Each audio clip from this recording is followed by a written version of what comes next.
जा, ना तो प्यार तो हर झूठा, इकरार तो हर झूठा, नाता प्यार तो हर झूठा, इकरार तो हर झूठा।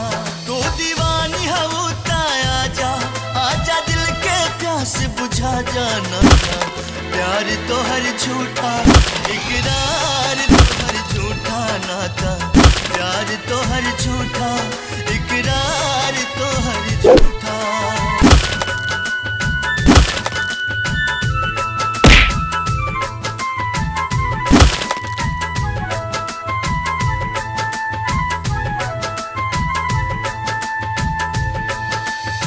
ए चांद हमरा यार के चेहरा के दीदार दे दा, ए चांद हमरा यार के चेहरा के दीदार दे दा।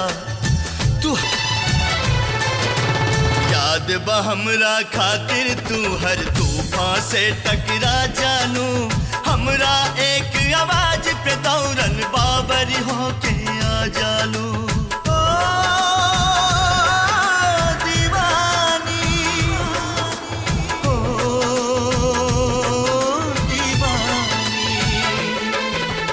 याद बा हमरा खातिर तू हर तूफान से टकरा जानू, हमरा एक आवाज पे दौरन बाबर होके आ जालू।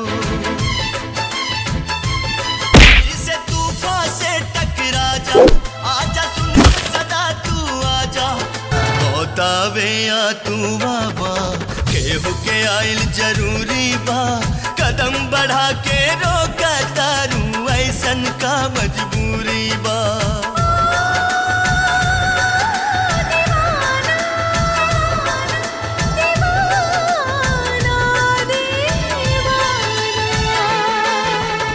बतावे या तू बाबा केहू के आइल जरूरी बा, कदम बढ़ा के रोका तारू ऐसन का मजबूरी बा। दीवाना के समझा जा, आजा दिल के आस पुरा जा, बस आखिर झलक दिखा जा, आजा दिल के प्यास बुझा जा, नाता प्यार तो हर झूठा, इकरार तो हर झूठा, नाता प्यार तो हर झूठा, इकरार तो हर झूठा।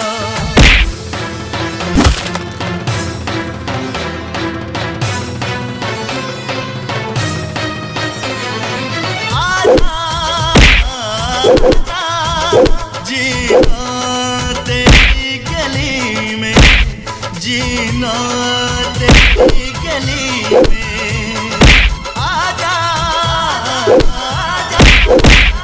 सूरज जल जाए तू हो बेवक्त निकल जाए, देख के हमरा हालत के पत्थर भी रहित तब पिघल जाए।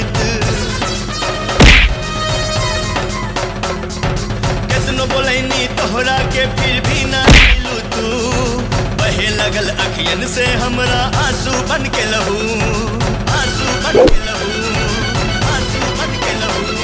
रो रो के यदि हम मर जाइब त इतना वफा निभा दीहा, आंचल के अपना कफन बना के चुपके से दफना दी, आंचल के अपना कफन बना के चुपके से दफना दीहा, चुपके से दफना दीहा।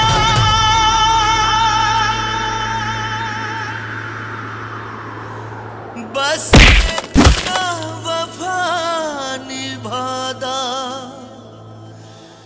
आंचल के कफन बनादा,